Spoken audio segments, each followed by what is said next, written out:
What's up, guys? Welcome to a new day. I'm Stephanie Ryder, and this is the 365 Shares podcast.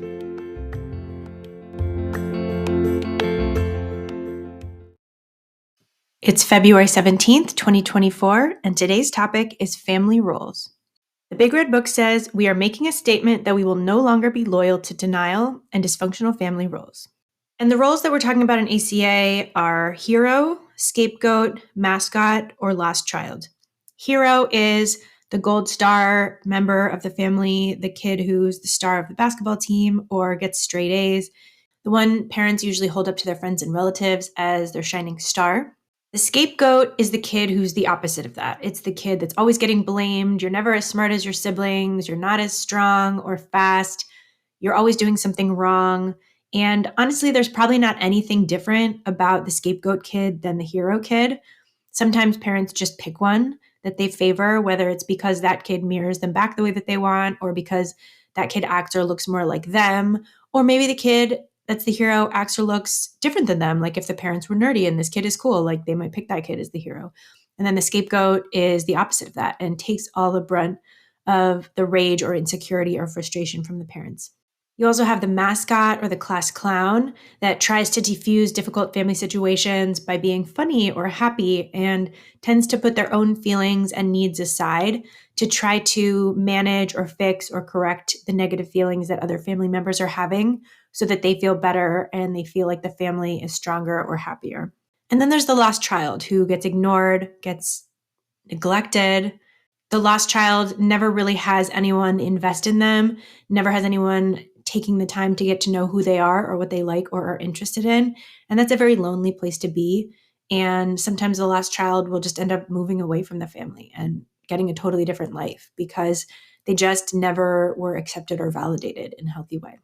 ACA also says that these roles can change. If there are only children in the family, they might take on multiple roles. And depending on what kids are doing in the family, even as adults, they might change roles. For a lot of my childhood, I was the golden child. I got good grades. I was a confidant to my parental figures. But then when my ex-husband left me, my grandmother was mortified and didn't even want to tell her friends because she was so embarrassed of me. And then I became the scapegoat or the lost child. She just really was unhappy with me. She was very obvious about her disappointment and her lack of support. And she let her feelings bleed into other members of the family who also withheld their support from me, which was really devastating. But ACA says we can shed these roles. We can begin to set limits with our families. And it says when we're successful, we can release fear, chaos, control, and rigidity from our lives and find new freedom. I'm Steph, and this is my share. I'll continue on about my share from the last episode and add on this new topic of family roles because I spent a lot of time with my partner's mom Friday and Saturday running her around to appointments. And in a lot of ways, it was nice, but it was also really stressful and very time consuming. My partner has a sister, and they are the only two kids that his parents have. And right now, I think my partner is more in the hero role because his mom is living with him. He sees her every day. He does all the shopping. He does a lot of the running around and a lot of cooking. And his sister is still back in their home state. She's kind of the scapegoat right now. She doesn't have as good of a relationship with the other members of her family. And I don't really think it's her fault. I think a lot of it is just that they still have a dysfunctional family dynamic, as my family does as well. So here at home, I'm the partner of the hero or the golden child, which is my partner. So I'm an extension of him with his mother. And I grew up also playing that hero role for a large part of my childhood and adolescence. So it's really easy for me to snap back into that hero mode of like, yes, of course I can do that for you. And like friendly and validating and being the ear and the shoulder to lean on. But it does take a toll.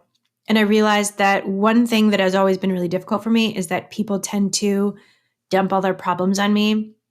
I was reading some articles about trauma dumping, and it's really sharing or oversharing all these negative things that have happened to you or that are happening in your life with other people without asking them for their consent, without checking in to see how it's affecting them, and usually without giving them an equal amount of time to air their own grievances or like asking them questions about themselves.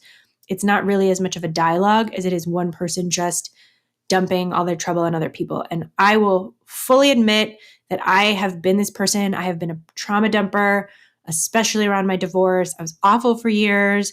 I had friendships end because of it, because people just were so over me being depressed, me wanting to talk on the phone for hours at a time about everything I was feeling, everything I was worried about, everything I was angry about. And those friendships just fizzled out in a variety of ways. And I fully take accountability for that. It's something I've worked really hard on. I worked really hard with that with my family of origin because I was getting feedback from certain people that they just didn't want to listen to me all the time. And that's totally fine. So a few years ago, I made a really conscious choice to like only go to my sister when I was in a good state of mind and really talk to her about the positive things. And I even had a time a few years ago where she called me just to check in, and I was just having a bad day. I was in it. I was having a lot of feelings, and I felt myself starting to cry as soon as I answered the phone. So I just said, you know what? I'm not feeling well. Can I talk to you another time? And she said, fine. And she didn't ask any questions about it. I just didn't want to dump on her.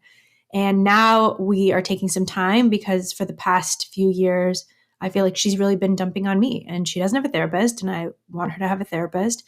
And I told her that I'm not her therapist. So we're just taking some time apart. Whether or not she gets into therapy, I don't know. That's her business. Who knows? Time will tell. But I just had to set a boundary with her saying, I'm not your therapist. I'm not the one you just dump all of your frustrations from the week or the month on, because it just takes too much out of me.